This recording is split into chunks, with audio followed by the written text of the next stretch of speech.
ఇవాళ ఈ పోటీ జూబ్లీహిల్స్కు పరిమితం కాదు.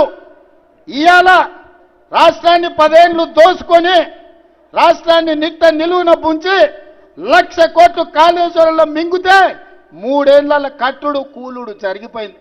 ఆ దోపిడీ దొంగలు ఇవాళ జూబ్లీహిల్స్లో మళ్ళీ ముసుగేసుకొని వచ్చిండ్రు. మిత్రులారా, ఈనాడు బీజేపీ బీఆర్ఎస్ వాళ్ళ గురించి ఆలోచన చేయండి. అజరుద్దీన్కు నేను మంత్రిస్తే, సోనియా గాంధీ మంత్రిస్తే బీజేపీ వాళ్ళకు కడుపు నొప్పి ఎందుకు, బీఆర్ఎస్ వాళ్ళకు దుఃఖం ఎందుకని నేను అడుగుతున్నా. ఒక మైనారిటీ మంత్రి ఉండొద్దా? ఇండియాని గెలిపించిన, ఇండియా కెప్టెన్, వరల్డ్ కప్ తెచ్చిన అజరుద్దీన్ ఇండియాకు నాయకత్వం వహించినోడు ఇవాళ తెలంగాణ రాష్ట్రంలో మంత్రిగా ఉండొద్దా?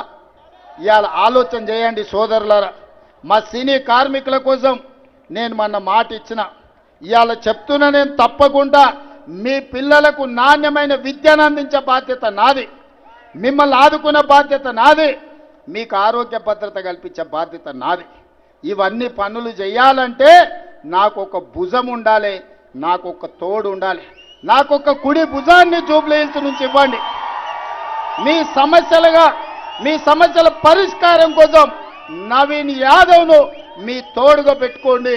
నా దృష్టికి వచ్చిన ప్రతి సమస్యను పరిష్కరించే బాధ్యత నేను తీసుకుంటా. వెంగళరావు నగర్ నుంచి మా కిలారు మనోహర్ కానీ మిగతా చాలామంది మిత్రులు ఇవాళ అండగా నిలబడడానికి ముందుకు వచ్చారు. అదేవిధంగా మైత్రి వనంలో అన్న పెద్దలు నందమూరి తారక రామారావు గారి విగ్రహాన్ని పెట్టాలని నాది బాధ్యత. పెద్దలు నందమూరి తారక రామారావు గారి విగ్రహాన్ని కాదు, ఆ విగ్రహాన్ని తెలంగాణ రాష్ట్ర ముఖ్యమంత్రిగా నేనొచ్చి ప్రారంభిస్తా. అన్న పెద్దలు నందమూరి తారక రామారావు గారు మనందరికీ ఆదర్శనీయుడు. రాజకీయాలకు అతీతంగా పెద్ద ఆయనని గౌరవించుకునే బాధ్యత మన అందరి మీద ఉన్నది. మీకందరికీ మాట ఇస్తున్నా, మీ బస్తీలకు అండగా నిలబడతాం. యువకుడిని నవీన్ యాదవ్ని గెలిపించండి. రాబోయే 40 ఏళ్ళు మీ సేవలో ఉంటాడు, మీకు అండగా ఉంటాడు.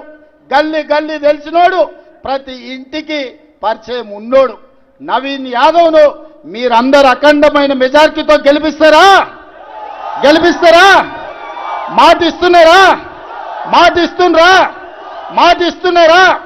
ఆ వెనకాల ఉన్న వాళ్ళు ఇస్తున్నారా? ఇక్కడ ఉన్న వాళ్ళు ఇస్తున్నారా? కనుచూపు మేరకు అయ్యప్పలు ఇస్తున్నారా? అయ్యప్పల ఆశీర్వాదం ఉన్నది కదా. మా అయ్యప్పలతో సహా అందరు ఆశీర్వాదం ఉన్నది. అందరూ ఒక్కసారి చేయి పైకెత్తండి. 2 చేతులు ఉన్న వాళ్ళు 2 ఎత్తండి. జై కాంగ్రెస్.